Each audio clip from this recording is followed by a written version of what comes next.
विश्वासरूपिणौ याभ्यां विना न पश्यन्ति सिद्धाः स्वान्तस्तमीश्वरम्।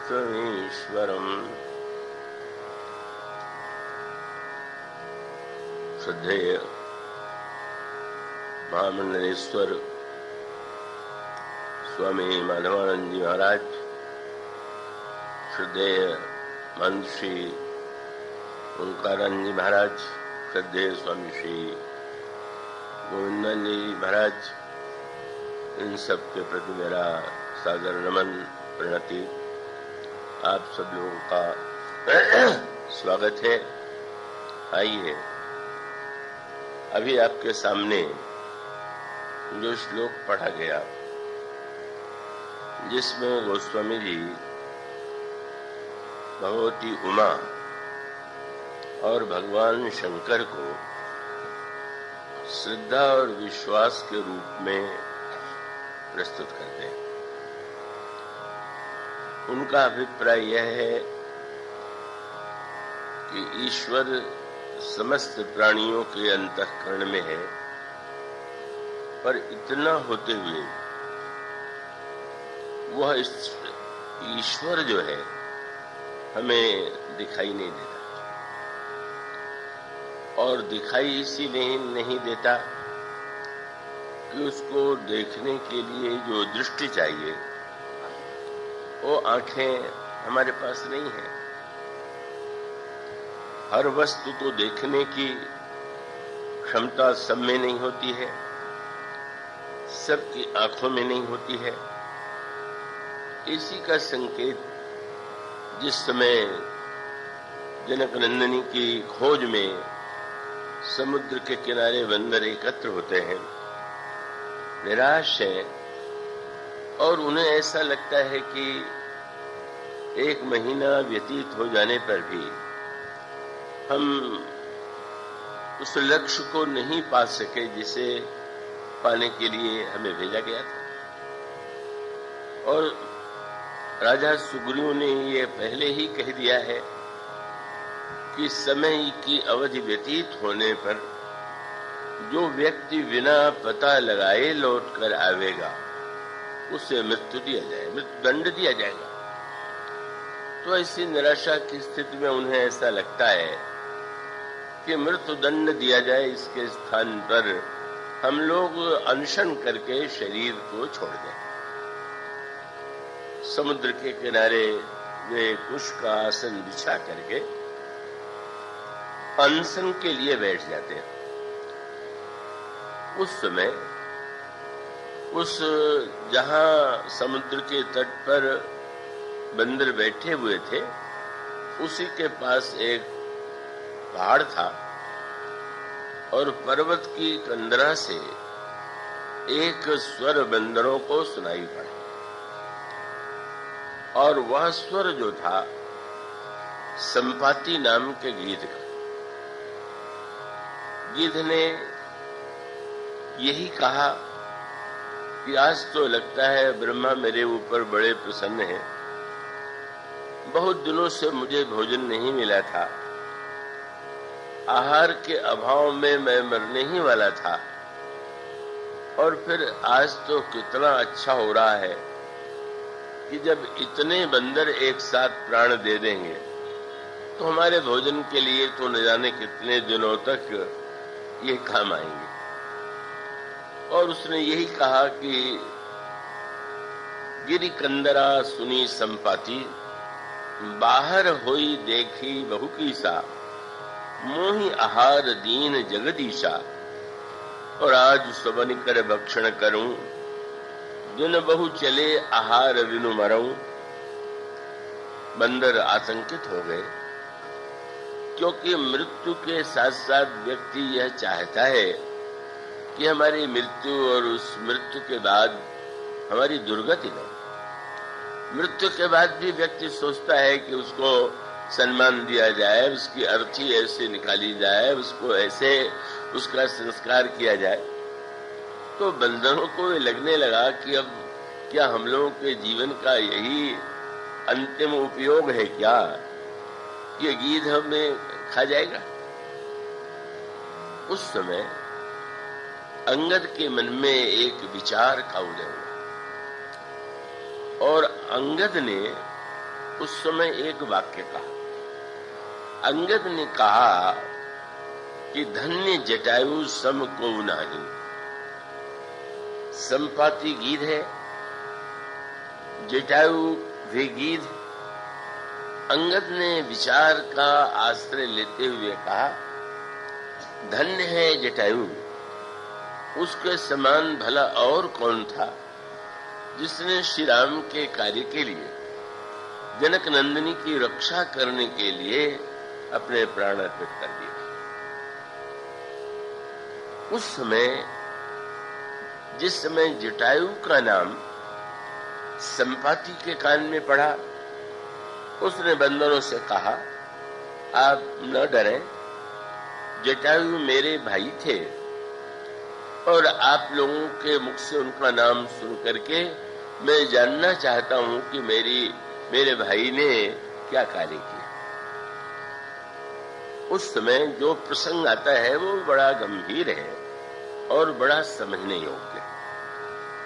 और उस संदर्भ में जो बड़े महत्व का सूत्र है वो ये है कि जब हम किसी महान उद्देश्य के लिए, महान लक्ष्य के लिए साधना के पथ पर चलते हैं, अग्रसर होते हैं, तो कई ऐसे अवसर आते हैं व्यक्ति जहां आशा और निराशा के स्थिति में एक भूलता सा रहता है।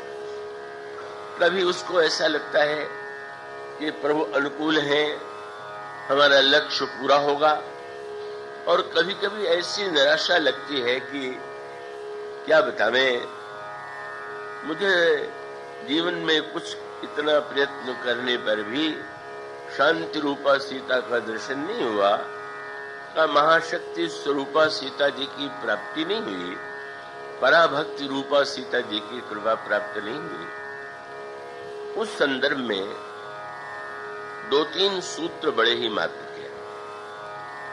और सूत्र यह है, इसके पहले भी बंदर एक बार निराश हो गए थे। निराश इस अर्थ में हुए थे कि 1 महीने तक तो उनको प्यास और भोजन का कोई भान नहीं रहा, पर वो शरीर भी तो एक वस्तु है। शरीर एक सीमा तक तो मन के अधीन चलता है, लेकिन यह शरीर और मन का जो युद्ध है वह चलता ही रहता है। कभी हमारा आपका जो मन है वो शरीर पर हावी हो जाता है। मन में इतनी उमंग, इतना उत्साह है, ये मन के उत्साह में व्यक्ति जो है शरीर को भूल जाता है। किंतु ये न समझ लीजिएगा कि शरीर का कोई महत्व है ही नहीं। शरीर की कितनी भी निंदा की जाए, शरीर की अनित्यता का चाहे कितना भी वर्णन किया जाए, लेकिन शरीर जिस समय अपनी स्थिति का अनुभव कराता है तो उस व्यक्ति को वो सारा मिथ्यात्व का ज्ञान भूल जाता है। वाणी के द्वारा शरीर मिथ्या है और शरीर कुछ नहीं है, ये कहना सरल है, लेकिन शरीर वो मिथ्या मानने का अर्थ यह नहीं है, क्योंकि शरीर क्या सचमुच निंदा की वस्तु है क्या? शरीर का कोई कल्याणकारी पक्ष है कि नहीं? और उसका सूत्र आपको मिलेगा रामायण में ही। उमाशंकर जी से आप कथा सुन रहे हैं कि उसमें काकभूषुंड जी, तो काकभूषुंड जी को तो ऐसा शरीर मिला हुआ है कि जो महाप्रलय में भी उनका नाश नहीं होता। और जब गरुड़ जी ने ये कहा कि क्या शरीर जो है वो महत्वपूर्ण है, शरीर का त्याग आप कर सकते हैं, तो शरीर का त्याग करके भी आप भगवान के धाम में ही जाएंगे, तो आप क्यों इस तरह से कौवे के रूप में जीवित रहना चाहते हैं? और तब उन्होंने यही कहा कि भगवान की प्राप्ति तो वो ठीक है, उनके दिव्य धाम में तो हम जाने के अधिकारी हैं, लेकिन जो भजन का आनंद है, क्योंकि भगवान के धाम में साधना की अपेक्षा नहीं है, तो वस्तुतः साध्य का आनंद बहुत बड़ा होते हुए साधन का आनंद भी ऐसा है कि आप दो प्रकार के दोहे पाएंगे। एक प्रसंग में कबीरदास जी ने कहा कि भाई, किसी ने कहा महाराज आज बहुत प्रसन्न लग रहे हैं, और तब उनके मुख से उन्होंने वाक्य कहा कि जा मरने से जग डरे, सो मेरे आनंद, कब मरी हो कब देखी हो पूर्ण परमानंद। जिस मृत्यु से लोग डरते हैं, मुझे तो उसमें परमानंद का अनुभव होता है कि कब यह शरीर नहीं रहेगा और उस परमानंद का हम साक्षात्कार करेंगे। पर संतों की वाणी भी सदा एक जैसी नहीं होती, और जो उसमें भिन्नता लगती है। आप किसी महापुरुष के पास जाए, किसी संत के पास जाए, तो आपको ये आवश्यक नहीं है कि हर प्रश्न का उत्तर जैसा पहले दिया गया है वैसा ही आज भी दे। वो किस स्तर से, किस मनस्थिति से, क्या लक्ष्य सामने रख करके बोल रहे हैं, साधारण व्यक्ति उसे नहीं जान पाए। और वो सभी वाक्य जो हैं, उनमें से किसी एक वाक्य को पकड़ के नहीं बैठ जाना चाहिए। जब कबीर ये कहते हैं कि मृत्यु तो परमानंद की प्राप्ति है, एक वाक्य है, और फिर उन्हीं का दूसरा वाक्य है, राम बुलावा भेज दिया। भगवान ने निमंत्रण भेजा अपने धाम के लिए, पर कबीरा दीन ही रोए, मुझे रुलाई आ रही। क्यों? बोले जो सुख है सत्संग में, सो वैकुंठन हो। सत्संग में जो सुख है वह वैकुंठ में नहीं है। तो मानो इसमें एक में तो, बल्कि एक तीसरा उनका दोहा और है, जिसमें भगवान से भी निवेदन करते हैं कि लोग कहते हैं कि मरने के बाद व्यक्ति आपके धाम में जाता है, तो कुछ नहीं, इसका क्या अर्थ है? तब बोले मरने के बाद आप मिलेंगे, इसमें क्या विशेषता है? तब उन्होंने वाक्य यही कहा कि जीवत में मुझको मिलो, मुझे मिलो न राम। क्यों?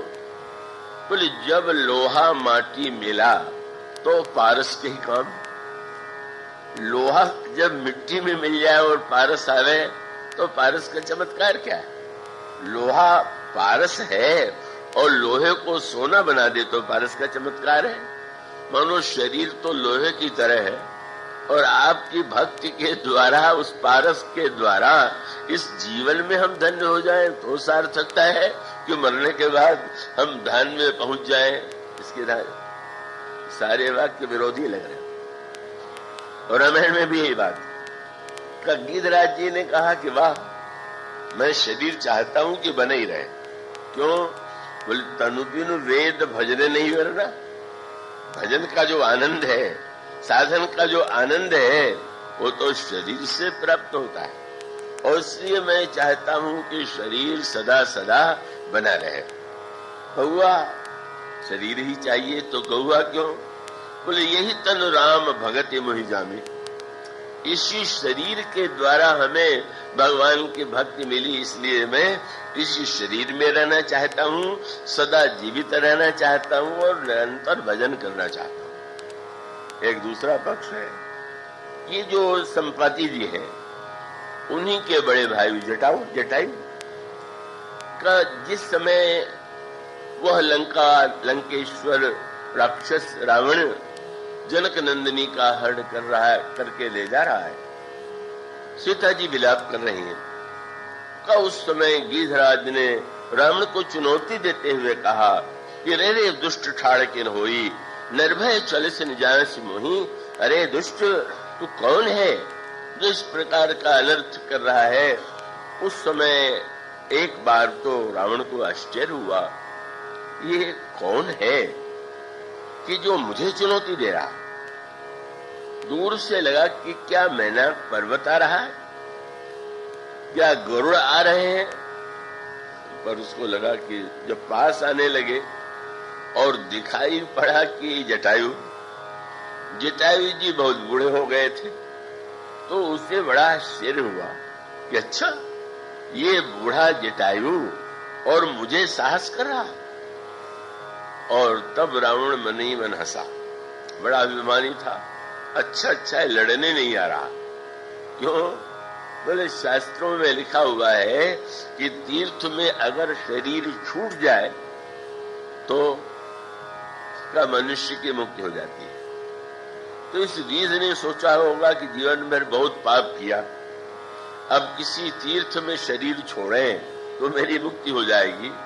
और उसको लगा होगा कि लंकेश्वर रावण की भुजा से बढ़ के तीर्थ कौन होगा, तो मम कर तीर्थ छाड़ी ही दे। ये है उसके अनुमान। वो तो अच्छा इसीलिए आ रहा है। और तब युद्ध हुआ। जटायु ने कुछ क्षणों के लिए रावण को भी मूर्छित कर दिया, पर उसके पश्चात कब उसकी मूर्छा दूर हुई। तलवार निकाल करके उसने जटायु गिद्ध के दोनों पंख काट दिए, गिर पड़े। उस समय रावण रथ पर बैठा करके जनक नंदिनी सीता को चला जाता है, बड़े व्याकुल है। उस समय गोस्वामी जी ने उनकी मनस्थिति का वर्णन किया। बड़ा कष्ट हो रहा है, जिसके पंख कट गए हों, एक ओर हरण हो गया और दूसरी ओर पंख भी कट गए। ऐसा होता है जैसे बहुत व्यक्ति जब कष्ट में होता है तो चाहता है कि प्राण चला जाए, मृत्यु हो जाए तो अच्छा।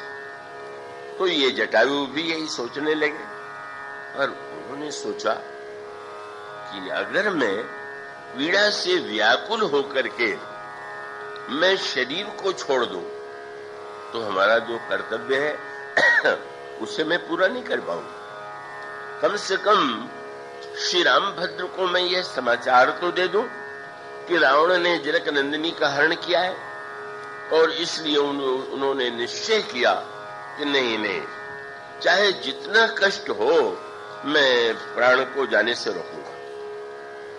और प्राण से जाने से रोकने का एक उन्होंने उपाय निकाल लिया। तुलसीदास जी महाराज ने लिखा कि गिद्धराज जी जो ध्यान कर रहे हैं वो भगवान राम के चरणों की रेखा का, सुमिरत राम चरण की रेखा, ये अकेले श्री गिद्धराज जी का विशेष ध्यान। तो रेखा का ही स्मरण क्यों कर रहे हैं? उन्हें ज्ञात हो चुका है कि लक्ष्मण जी ने एक रेखा खींच दी थी और यह कह दिया था कि अगर आप इसे नहीं लांघेंगी, जनक नंदिनी से निवेदन किया, तो रावण भी इसे नहीं लांघ सकता। तो मानो गिद्ध को लगा कि जब प्रभु के छोटे भाई लक्ष्मण की रेखा में ये चमत्कार है कि वो रावण भी न लांघ सके, तो मेरे प्राण का हरण करने के लिए यमराज कहीं भीतर आकर के प्राण न ले जाए, तो मैं राम के चरणों की रेखाओं में अपने को बैठा लूं कि जिससे प्राण न जाने पावे। तो वस्तुतः भगवान राम के चरणों की अनेक रेखाओं में 4 रेखा मुख्य है। रेख पुलिस ध्वज अंकुश सोहे का उन चारों रेखाओं के अंतराल में ध्यान करते हुए गिद्धराज अपने आप को बस बचाए हुए हैं, किसी तरह से प्राण चला ले जाए। थोड़ी ही देर बाद प्रभु आ गए। प्रभु ने देखा, आंसू आ गए, गोद में उठा लिया, उनके शरीर और उनके सिर पर हाथ फिराने लगे, और गिद्धराज जी के शरीर में जितनी पीड़ा थी बस सब समाप्त हो गई। कि गोस्वामी जी ने कहा, कर सरोज सिर पर से कृपा सिंधु रघुवीर, देख राम छवि धाम मुख विगत भई सब पीर। सारी पीड़ा दूर हो गई। और उसके पश्चात बहुत मधुर संवाद आता है। प्रभु ने सुना और यही कहा कि मेरी आपसे एक ही प्रार्थना है। अभी तक गिद्धराज जटायु जो है वो प्राण को बचाने के लिए व्यग्र थे। अब भगवान श्री राम उनसे प्रार्थना करते हैं कि मेरे मेरे जानी तात कछुक दिन जी जाए। मैं समझता हूं कि और भी कुछ समय तक आप जीवित रहिए। क्यों? बोले आप जीवित रहेंगे तो पुत्र के रूप में मैं सेवा करके अपने को धन्य बनाऊंगा, इसलिए आप जीवित रहिए। और तब बहुत एक संकेत प्राप्त होता है, और संकेत ये है कि जो गीधराज अभी थोड़ी देर पहले तक प्राण की रक्षा के लिए बेचैन थे, स्वयं प्रभु जो है उनसे जीवित रहने के लिए कह रहे हैं। लेकिन सुन करके गीध को हंसी आ गई। गीध जटायु को देख करके प्रभु के आंखों में आंसू आ गया, और प्रभु की बात सुन करके गीध के होठों पर हंसी आई, और हंस करके उसने कहा कि प्रभु आप इस शरीर को बचाने के लिए कह रहे हैं? अरे मेरे मरबे समन चारि फल होई तो क्यों न कही जाए। मैं तो समझता हूं कि चारों फल से भी अधिक फल जो है इस मेरे शरीर के परित्याग का है। और सूत्र क्या है? शरीर का त्याग महत्वपूर्ण है कि शरीर की रक्षा महत्वपूर्ण है? और उसका उत्तर यही कि शरीर का अगर कोई उद्देश्य है, कोई लक्ष्य है, तो शरीर के द्वारा ही तो साधन करेगा व्यक्ति, शरीर के द्वारा ही तो सत्संग करेगा। इसलिए व्यक्ति को अपने शरीर की रक्षा करना ही चाहिए, एक पक्ष है। पर अगर एक उद्देश्य की पूर्ति हो जाए, एक लक्ष्य की पूर्ति हो गई, और उसके बाद भी उस शरीर को, तो मानो संकेत यही है कि भगवान ने अयोध्या वासियों से कहा कि शरीर तो नाव है, तो नाव में जब तक बैठे हुए हैं, नाव को से अगर नदी या समुद्र पार करना है, तो जब तक पार करना है तब तक तो ध्यान रखना ही पड़ेगा कि नाव में छेद न हो, पानी न भर जाए, डूब न जाए। अब वो चिंता ही नहीं करे व्यक्ति, कोई बात नहीं है, छेद है तो क्या है, उसी नाव में चलेंगे तो बुद्धिमान नहीं। किंतु अगर नदी के पार करने के बाद वो ये सोचे कि नाव तो बहुत बढ़िया है, जरा इसको सिर पर लादे चले, तो उससे बढ़कर के ना समझी क्या होगी। जब तक उसके द्वारा हमें नदी समुद्र पार करना है तब तक बहुत महत्वपूर्ण है। और जब लक्ष्य पूरा हो गया तो मानो शरीर जो है महत्वपूर्ण ये नहीं है कि जीना चाहिए कि मरना चाहिए। महत्व यह है कि हमारा जीवन, हमारा मरण कितना सार्थक। जीवित रह करके अगर हम साधना सत्संग में जीवन व्यतीत कर रहे हैं तो जीवन धन्य है। और केवल जीवित रहने के लिए अगर उसको बोझ बनाए हुए ढो रहे हैं तो इससे बढ़कर के कोई दुर्भाग्य नहीं। इसलिए महत्व जीवन और मृत्यु का नहीं है, शरीर का नहीं है। महत्व ये है कि शरीर का उपयोग हमारे द्वारा क्या हो रहा है। एक और प्रसंग आता है, ये जो दो भाई हैं, बाली और सुग्रीव, सुग्रीव छोटे और बाली बड़ा। और पहले तो बाली ऐसा लगा कि बड़ा अभिमानी है, भगवान ने भी बाली को अभिमानी कहा। लेकिन सचमुच क्यों कह सकते हैं कि सुग्रीव तो बहुत धीरे धीरे भगवान के चरणों तक पहुंचे, और बाली तो छलांग मार करके इतनी ऊंची स्थिति में पहुंच गया जहां तक सुग्रीव नहीं पहुंचे थे। जिस समय भगवान से बाली ने शास्त्रार्थ किया, महाराज आपने भेद क्यों किया, बाली सुग्रीव और मैं दोनों भाई, तो आपको क्या ईश्वर पक्षपात करता है क्या? और फिर आपका अवतार अगर धर्म की रक्षा के लिए हुआ तो क्या आपने छिप करके मार के अधर्म नहीं किया? भगवान ने उसका उत्तर दिया। उसकी व्याख्या करें तो थोड़ा बहुत लंबी व्याख्या हो जाएगी, पर भगवान के वाक्यों को सुन करके बाली परास्त हो गए। बाली को लगा कि प्रभु ने बता दिया कि वस्तुतः मैं झूठे बहाना बना रहा हूं, और तब बाली का हृदय अत्यंत कोमल हो गया और विनम्र वाणी से उसने ये कहा कि प्रभु पहले मैं धर्म की दुहाई दे रहा था तो आपने तो ठीक उत्तर दे दिया कि अगर तुम धर्म की दुहाई दोगे तब तो तुम्हारा मारना आवश्यक था। क्यों? अगर मैं अधर्म मिटाने के लिए आया हुआ हूं, धर्म की रक्षा करने के लिए आया हूं, तो तुम जैसा अधार्मिक जिसने अपने छोटे भाई की पत्नी को इस प्रकार से हरण कर लिया, उसको मारना मेरा धर्म के अनुकूल है।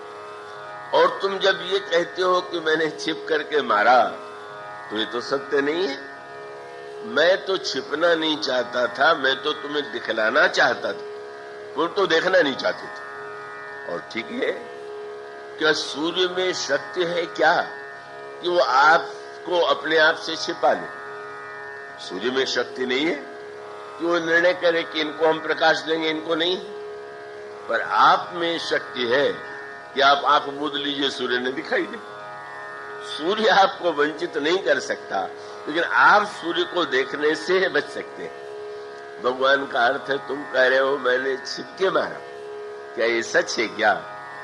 मानो भगवान का संकेत ये था, भला तुम सोचो, जब तुम सुग्रीव की चुनौती पर लड़ने के लिए चले और तुम्हारी पत्नी ने सावधान किया, क्या बताना चाहते थे कि अगर मैं वहां न होता तो मुझे कैसे पता चलता है कि तुम्हारी पत्नी ने तुमसे क्या कहा? मानो लड़ने से पहले मैं तुम्हारे यहां पहुंच गया था और तुम क्या समझते हो कि तुम्हारी पत्नी स्वयं उपदेश दे रही थी? मैं ही उसकी वाणी से तुम्हें सावधान कर रहा था। लेकिन तुम तो अभिमानी इतने हो कि हंसने लगे, तुम बड़ी नासमझ हो। तुम वस्तुतः देखना चाहते ही नहीं थे। फिर जब तुमने सुग्रीव पर प्रहार किया और मैंने बाण नहीं चलाया, तो भी ये दूसरी सूचना थी। और उसके बाद तुमने स्वयं अनुभव किया कि वह सुग्रीव जो तुम्हारे प्रहार से डर करके मेरे पास वृक्ष की छाया में आया और उसके गले में जब मैंने माला पहना दी, तो तुम अंधे थे क्या कि तुम यह नहीं देख रहे थे कि मैंने इसके गले में माला पहना के सूचना दे दिया है कि मैं यहीं पर हूं? अभी तक मैंने यह मान करके कि मैं तुम्हारे ऊपर बाण नहीं चलाऊंगा, लेकिन अब ये शरणागत है और अब अगर तुमने भूल की तो तुम्हें दंड मिलेगा। तो मानो तुम झूठे बहाने बना रहे हो, धर्म की दुहाई भी झूठी और मैं विषम हूं या भेदयुक्त हूं, यह भी आरोप झूठा। बाली हार गया, पर हारने के बाद फिर जीत गया। और जीत कब गया? जब अपनी बुद्धि से हराने की चेष्टा की तो हार गया, और जब भगवान के स्वभाव का सहारा लेकर के बोला तो भगवान हार गए। उसने तुरंत भगवान से यही कहा, भले प्रभु सुनो राम स्वामी समन सन चलन चातुरी मोर। प्रभु आपके सामने भला मैं बुद्धि और चतुराई से आपको हरा सकता हूं, किंतु मेरा तो एक ही प्रश्न है कि मैंने सुना कि आप ये कहते हैं कि जीव जो ही आपके सन्मुख होता है उसके कोटि कोटि जन्म के पाप नष्ट हो जाते हैं, और इस समय भी यदि आप मुझसे कह रहे हैं कि तू पापी है, तो क्या वो आपके दर्शन का फल अब नहीं रह गया क्या? सुना प्रभु ने हार मान लिया, बाल के सिर पर हाथ रख दिया और हाथ रख करके कहा, अब तुम जीवित रहो, तो मैं चाहता हूं मैं तुम्हारे प्राण की रक्षा करने के लिए व्यग्र हूं। पर धन्य है बाली, उस बाली ने भी तुरंत प्रभु के इस प्रस्ताव को, उसने ये कहा कि प्रभु जब आप ये कह रहे हैं कि शरीर को मैं तुम्हें वरदान दे करके तुम्हारे शरीर को अमर बना दूंगा, तो इससे लगता है कि आप मुझसे थोड़ा रुष्ट हैं और प्रसन्न है तो पूरे प्रसन्न नहीं। क्यों? बहुत सुंदर बात उन्होंने कही। बाली ने कहा, प्रभु का जब कोई व्यक्ति कोई वृक्ष लगाता है तो वो वृक्ष जो है इसीलिए लगाता है, और वृक्ष को कोई प्रारंभ में पशु चर न ले, उसको नष्ट न कर दे, तो वृक्ष के आसपास जो पेड़ लगाने वाले हैं वो कुछ कटीले, ऐसा चाहे तार लगा दे, चाहे कोई ऐसा, इसे कई वन में घास होती है जो कटीली होती है, उसको लगा देते हैं। तो कटीले घास का उपयोग यही है कि वो जो है वृक्ष जो है उसकी रक्षा करे, और उसका महत्व है। उस कांटे का, उस कटीले बाढ़ का बड़ा महत्व है, क्योंकि वृक्ष को बचाता है। किंतु प्रभु, मानो उन्होंने, बाली ने कहा कि ये शरीर जो है ये कांटेदार वृक्ष है। तो शरीर का जो कांटेदार वृक्ष है वो बड़ा उपयोगी है। तब कि जैसे कांटेदार वृक्ष जो है अलग तो उपयोगी नहीं है, पर जब वृक्ष की रक्षा करता है तो उपयोगी।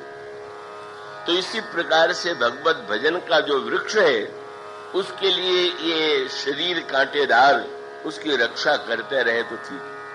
पर ये तो बताइए कि अगर कोई व्यक्ति कांटे को इतना महत्व दे दे कि वृक्ष को ही काट करके उस कांटे के चारों ओर उसकी बाड़ लगावे, तो उसे क्या कहें?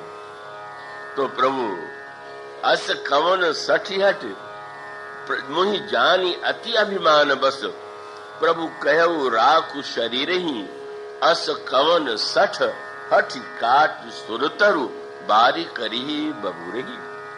बबूल का कांटेदार वृक्ष, क्या उसकी रक्षा के लिए कल्पतरु की बाड़ लगाई जाएगी क्या?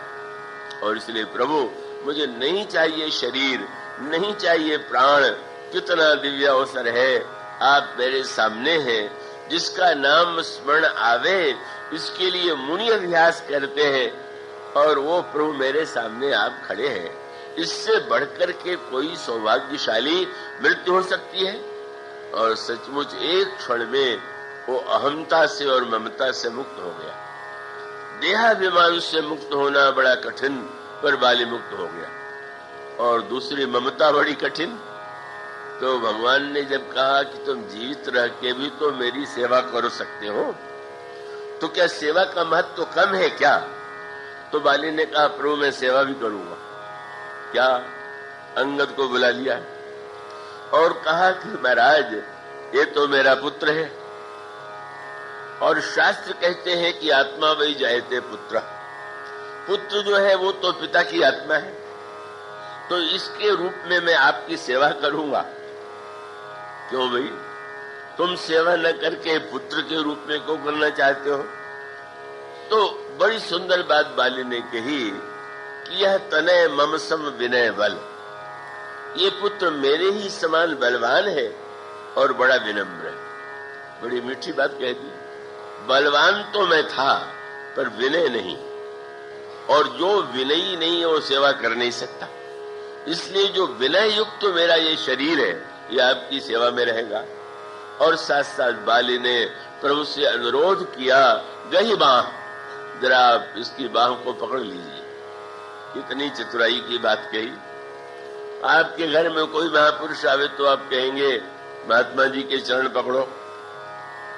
बाली कह सकता था अंगद से भगवान के चरणों को पकड़ लो, पर बाली ने भगवान से कहा आप अंगद का हाथ पकड़ लीजिए। और इसका अर्थ क्या? प्रभु, जीव आपके चरणों को पकड़े तो न जाने कब छोड़ दे, पर आप अगर किसी की भुजा पकड़ ले तो आप तो छोड़ेंगे नहीं। ममता को भगवान के हाथों में दे दिया, अहमता को प्रभु के चरणों में सौंप दिया, और राम चरण दृढ़ प्रीति कर वाली कीन तनु त्याग, सुमन माल जिम कंठ ते गिरत न जाने उनाम। मुक्त हो गया, राम बाल निज धाम पठावा। और इसका तात्पर्य है, इसका अभिप्राय यह है कि शरीर को कहीं शास्त्रों में निंदा की गई, कहीं शरीर की प्रशंसा की गई, कहीं शरीर को अनित्य बताया गया, कहीं शरीर को समुद्र बताया गया, कहीं शरीर को जहाज बताया गया।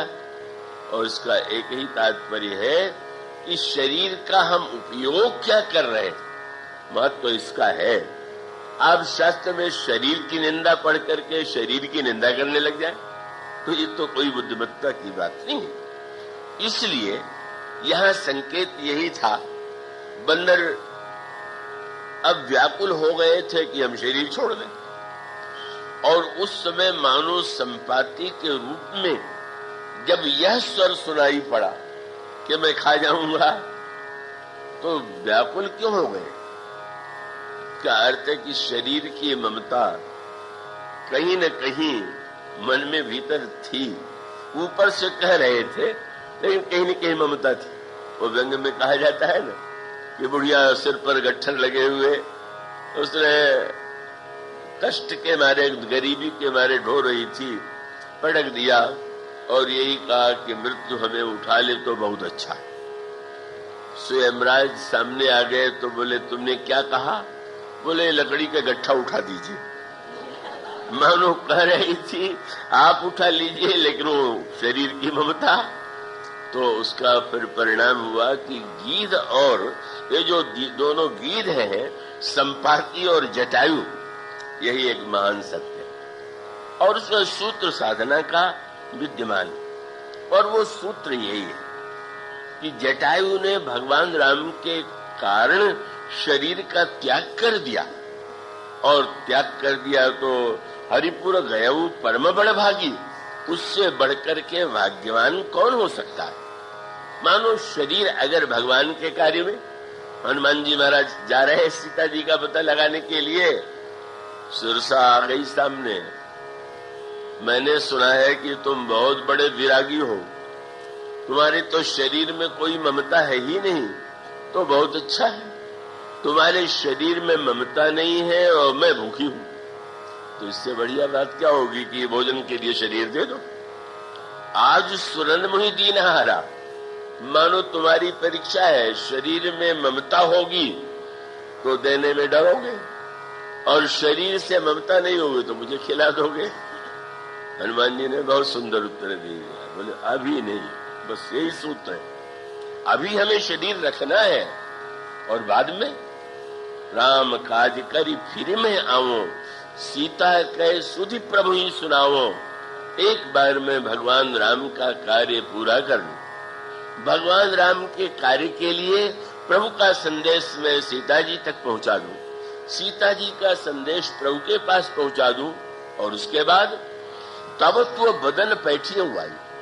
कितना सुंदर सूत्र है। मानो मृत्यु मुंह खोले खड़ी है, तुम चाहते हो कि नहीं?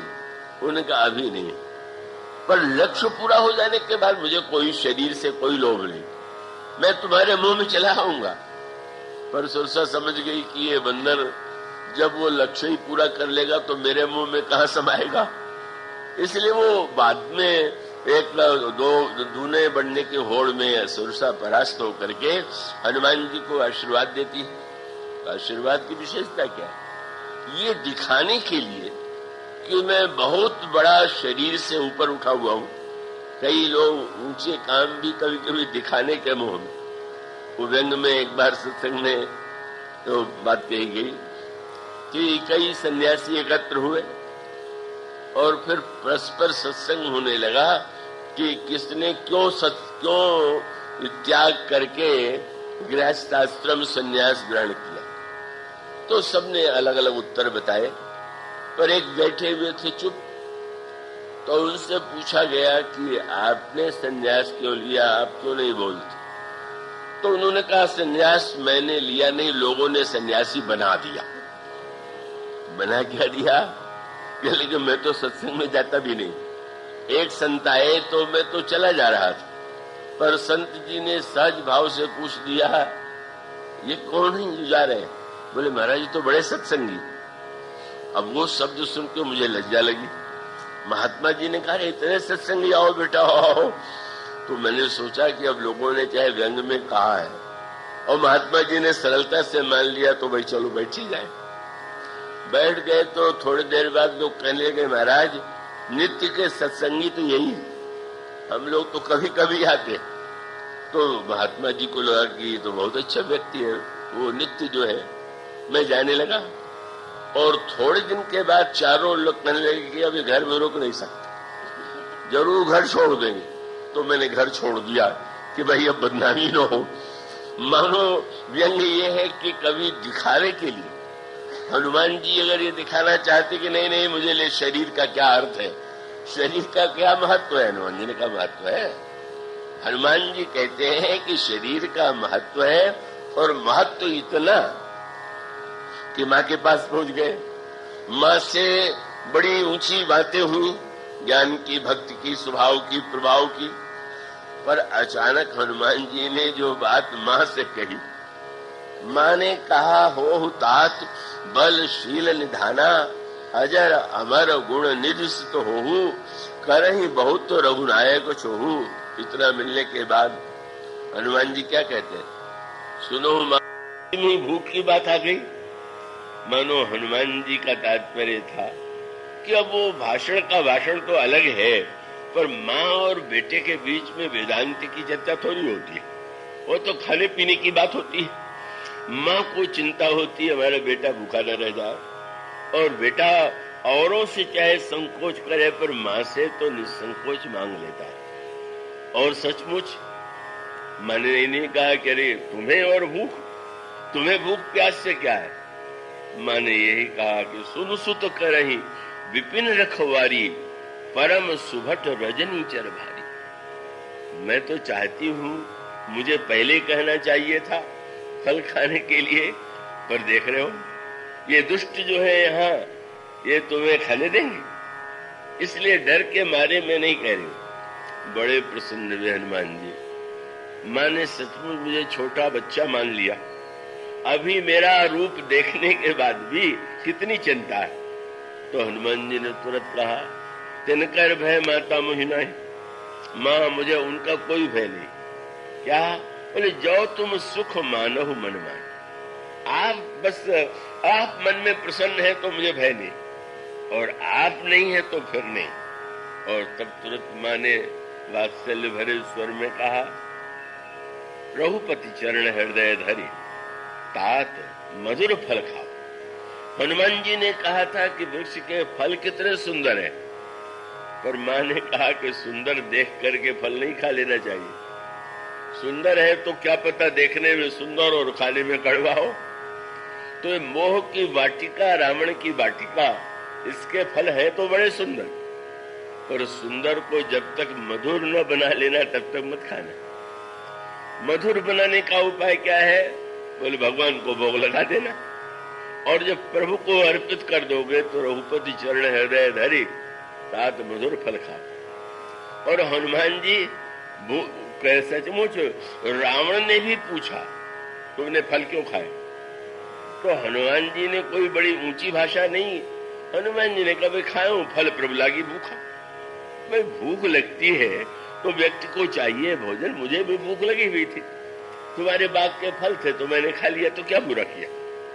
मानो हनुमान जी इस संदर्भ में जो उपदेश का संकेत देते हैं, और वही संपाति, गीध और समस्त पात्रों के संदर्भ का सकते हैं। और संपाति ने उस समय गीध से एक सूत्र दिया। एक सूत्र यह था, और बड़े महत्व का सूत्र। पहले स्वयं प्रभा से मिलन हुआ था बंदरों का, और स्वयं प्रभा ने कहा आंखें मूंदो। जब बंदरों ने कहा कि हम निराश हैं क्योंकि बहुत प्रयत्न करने के बाद भी सीता जी को नहीं खोज पाए, तो स्वयं प्रभा ने पूछा था बंदरों से, तुमने सीता जी को आंख बंद करके खोजा कि आंख खोल के? बोले देवी 24 घंटे में एक क्षण भी आंख बंद नहीं किया, जग करके सेवा करते रहे, खोज करते रहे। स्वयं प्रभा ने कहा कि ना, मुदहु नयन, मुदहु नयन एक सूत्र, और संपाति ने दूसरा सूत्र दिया। का वो देखिए समुद्र में, संपाति कहता है आंख खोलिए, स्वयं प्रभा ने कहा आंख बंद कीजिए। आंख खोलना बुद्धि का सदुपयोग है, और आंख बंद करना विश्वास का प्रतीक। विश्वास जब है तो हम आंख मूंद लेते हैं। आप सड़क पर चलेंगे तो आंख खोल के चलेंगे, और माँ की गोदी में बालक को तो आंख मूंद करके आनंद से सो जाता है। जीवन में बुद्धि का महत्व है कि विश्वास का महत्व? आंख खोलें कि आंख बंद करें, दोनों सूत्र हैं। स्वयं प्रभा कहती है विश्वास करो, और स्वयं प्रभा के स्थान पर संपाति ने कहा का वो देखो, क्योंकि बंदर आंखों को बंद करना उनके लिए कठिन हो रहा है।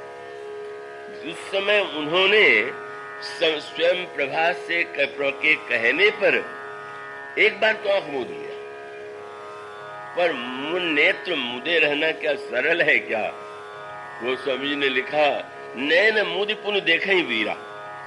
नेत्र तो मुदा, पर आंख खोल के देखने लगे कोई चमत्कार हुआ कि नहीं हुआ। बहुत से आंख मूंदने वाले बस थोड़े देर ध्यान करते हैं तो चमत्कार की प्रतीक्षा करते हैं कि क्या मिला, क्या चमत्कार हुआ। तो मानो अब निराशा ये लगी कि क्या स्वयं प्रभा ने कह दिया था कि मूदने पर सीता जी मिलेंगी। सीता जी तो कहीं मिली नहीं, ये समुद्र मिला। स्वयं प्रभा के यहाँ कम से कम पीने योग्य जल तो था, ये समुद्र का खारा जल कहाँ स्वयं प्रभा ने भेज दिया। आंख मूंद करके तो हम लाभ में रहे नहीं। तो संपाति ने तुरंत कहा कि अच्छा, मुदने से घबराए हो तो जरा आंख खोल करके देखो।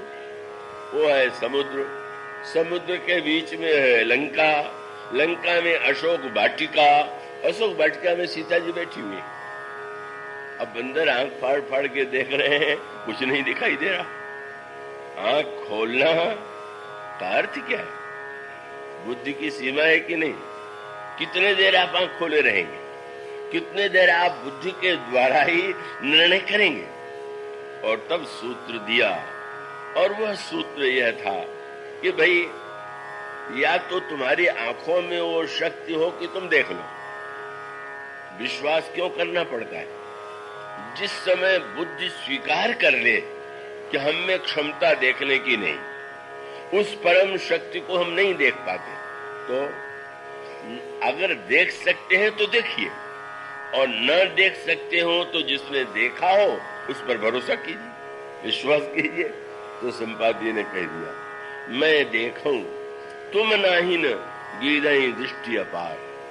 मेरे पास वो दृष्टि है, तुम्हारे पास वो दृष्टि नहीं है, और नहीं है तो तुम, अगर नहीं है तो मेरी बात पर विश्वास करो, और विश्वास करके तुम एक बार साहस करो। मोह बिलो की धरहु मन धीरा, राम कृपा कस भयउ शरीरा, पापी जाकर नाम सुमिरहि, अति अपार भव सागर तरहि, तास दूत तुम तज कदराई, राम हृदय धरी करो उपाय। श्री राम के दूत हो, कायरता छोड़ो और प्रयत्न करो। यह जो सूत्र है यही सिद्ध करता है कि आवश्यकता मनुष्य के जीवन में विवेक और विश्वास के समन्वय की, बुद्धिमत्ता की भी आवश्यकता है, पर बुद्धि की एक सीमा है, और बुद्धि के उस सीमा को जान करके का जब व्यक्ति अंतःकरण में श्रद्धा का उदय होता है, तो श्रद्धा के उदय के पश्चात फिर विश्वास, और बाद में जैसे सती जी पार्वती बनकर के भगवान शंकर की पत्नी ही नहीं, का वो दोनों मिलकर के एक हो गए। तो प्रारंभ में बुद्धि में श्रद्धा और हृदय में विश्वास, किंतु अंतिम परिणति यह है कि जब हृदय और मस्तिष्क, श्रद्धा और विश्वास अलग न रह करके एक हो जाए। सती जी की समस्या यही थी कि वो बुद्धिमत्ता के द्वारा भगवान राम को देखना चाहती है। कथा सुनने में श्रद्धा नहीं, अपनी बुद्धि का अहंकार है, और आगे चल करके जब उन्होंने सामने से भगवान राम को विलाप करते हुए देखा, लता वृक्षों से पता पूछते हुए देखा, तब उनको अपनी बुद्धि की आंखों पर बड़ा भरोसा था, और बड़ा भरोसा होने के नाते ही जब शंकर जी ने प्रभु को विलाप करते देखा, बड़े गदगद हो गए, आंखों में आंसू आ गया, और दूर से ही जय सच्चिदानंद जग पावन, जय हो सच्चिदानंद की, के संसार के पवित्र करने वाले आपकी जय हो। सती ने सुना, विश्वास की वाणी सुन करके भी विश्वास नहीं हुआ। शंकर जी कौन है? साक्षात विश्वास है। तो विश्वास की वाणी यही थी कि हंसते हुए ईश्वर को ईश्वर समझना सरल है, पर रोते हुए ईश्वर को ईश्वर मानना तो बहुत ही कठिन है। इसीलिए रामायण में काकभूषुंडी जी ने ये कहा कि यद्यपि कहा तो ये जाता है कि निर्गुण कठिन है, सगुण सरल है, पर मैं कहता हूं सगुण बहुत कठिन है, निर्गुण बहुत सरल। निर्गुण रूप सुलभ आती, सगुण न जाने ही कोई। क्यों? बोले निर्गुण में ब्रह्म सर्वत्र है, ब्रह्म सर्वव्यापी है। वो आप कहिए कि उसका रूप नहीं, उसका कोई गुण नहीं, उसकी तो परीक्षा से वो परे। जब वो अगुण है तो गुण के द्वारा परीक्षा नहीं ले सकते, अदृश्य है तो दृष्टि के द्वारा परीक्षा नहीं ले सकते। वहां तो कोई बस एक वाक्य कह दीजिए, तो बस श्लोकार्धेन प्रवीक्षामि यदुक्तम ग्रंथ कोटि भी ब्रह्म सत्यम जगन मिथ्या जियो ब्रह्मयु न पर। पर वो कहते हैं सगुण के साथ बड़ी कठिनाई। क्या? बोले निर्गुण रूप सुलभ है, सबके अंतःकरण में विद्यमान है, पर सगुण अगुण नाना चरित्र। जब वो सगुण रूप बनावेंगे तो वो चरित्र भी आवेगा। और सबसे बड़ी विशेषता ये है कि निर्गुण को सगुण नहीं रहना है, पर सगुण को सगुणत्व को स्वीकार करके भी निर्गुण बने रहना। अब ये थोड़ा जटिल है। सगुण अगुण, वह सगुण जो अगुण होते हुए भी सगुण रूप में लीला कर रहा है। सुनि मुनि मन भ्रम होए, उसे देख करके बड़े बड़े मुनियों को भ्रम हो जाता, और वो दिखाई दे गया। दक्ष की पुत्री जब ईश्वर को रोते हुए देखे और विश्वास कहता है जय सच्चिदानंद, तो सती की बुद्धि कहती है कि मैं अपनी आंखों को सही मानूं कि इनके भाषण को सही मानूं। ये तो कह रहे हैं बड़े योग्य है, बड़े जगतवंद्य है, लेकिन क्या इनके कहने से सच्चिदानंद मानूं? इतना रोने वाला, लता वृक्षों से पता पूछने वाला, इसको मैं ईश्वर मानूंगी? बस यहीं पर मानो संकेत ये है कि बुद्धिमान कहता है कि हाँ आप कहते तो है, पर जब तक मेरी बुद्धि नहीं स्वीकार करेगी तब तक तो मैं नहीं मानूंगी। भगवान शंकर ने समझाने की चेष्टा किया, समझ में नहीं आया, और तब भगवान शंकर ने कहा कि अच्छी बात है, जो तुम्हारे मन अति संदेह हूं। अब तुम्हारा संदेह तो साधारण संदेह नहीं है, अति संदेह है, तो जाओ भाई परीक्षा ले लो। अच्छा महाराज आप भी चलिए न साथ में। तो भगवान शंकर ने कहा मुझे आज तक ये पता ही नहीं है कि ईश्वर की परीक्षा ली भी जा सकती है, और ली जाए तो किस विधि से ली जाए। पर तुम दक्ष पुत्री हो, कोई होगा उपाय तुम्हारे पास, बड़ी बुद्धिमान हो, तो मैं तो नहीं जाऊंगा। तो नहीं जाइएगा तो अब यहाँ अकेले क्या करेंगे? खड़े रहेंगे क्या? देखते नहीं हो ये वट का वृक्ष कितना सघन है, कैसी बढ़िया छाया है। मैं इसी वट के नीचे बैठ करके प्रभु के नाम का स्मरण करूंगा, तब लगे बैठिया हूं वट छाई। वट भी विश्वास का ही रूप, वट भी विश्वास है।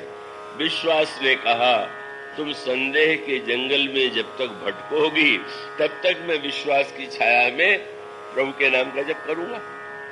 और वह बुद्धिमती परीक्षा लेने के लिए अंत में सीता जी का रूप बनाती हैं, प्रभु के सामने जाती हैं कि अगर मुझे सीता को रूप में देख करके कहें हाय सीते तुम कहाँ चली गई थी, तो मैं समझ लूंगा कि सचमुच ये अल्पज्ञ है। पहचान लेंगे तो ईश्वर है। प्रभु ने सती जी को प्रणाम किया, जोरी पानी प्रभु कीन प्रणाम, और पिता समेत लीन निज नाम। प्रभु ने कहा मैं दशरथ का पुत्र राम आपको प्रणाम कर रहा। मानो सती जी को यही चिंता थी, मेरे पतिदेव सबसे पूज्य हैं, उन्होंने इस राजा के लड़के को प्रणाम कर दिया। भगवान ने कहा चिंता मत कीजिए, उन्होंने मुझे प्रणाम किया, मैं आपको प्रणाम कर रहा हूं। अब तो आपको संतोष हो जाना चाहिए कि आपसे बढ़ के कोई नहीं है। और उसके पश्चात सती जी लज्जित होती है, और जब लौटने लगी तो भगवान ने सोचा थोड़ा और भी निज प्रभाव कछु प्रगति जनावा। भगवान ने जो विस्तार किया अपनी लीला का, अनेक अनेक रूपों में भगवान राम लक्ष्मण सीता इधर उधर और समस्त देवता सब कुछ सेवा करने के लिए संलग्न हैं। सती ने जब ईश्वर का यह प्रभाव देखा तब क्या हुआ, अंत में जो होना चाहिए और वही है कि भगवान का यह चमत्कार प्रभाव देखने के बाद जिन्हें आंखों पर बड़ा भरोसा था, उन्होंने क्या किया? बोले नैन मूद बैठी मगमग, नेत्र मूद लिया। यही नेत्र की सीमा, नेत्र आंख मूद करके बस अब नहीं देखना, मेरे देखने की सीमा है। और उसके पश्चात कठिनाई यही है कि बुद्धिमान व्यक्ति कभी कभी आंख तो मूदता है, पर मूदने के बाद उसकी बुद्धिमत्ता का अभिमान उसका पीछा नहीं छोड़ता। यही सती की समस्या है। इसका अभिप्राय यह है कि बुद्धि को अंत में तो हारना ही है। वह जो अदृश्य है उसको, उसके दर्शन के लिए विश्वास और श्रद्धा की आंख चाहिए। वह सती जी के पास नहीं है। एक बार आंख मूंद लेती है, पर उसके बाद फिर वही भूल, अनेक बार भूलें होती हैं और बुद्धिमत्ता के अभिमान का वह विनाश बड़ी कठिनाई से होता है। और जब वो अगले जन्म में बुद्धि का अभिमान छोड़ करके श्रद्धा बन जाती है, तभी श्रद्धा विश्वास का मिलन होता है। इसलिए हमें तो आराधना करके भवानी शंकरो वंदे श्रद्धा विश्वास रूपणो, बोलिए सिया।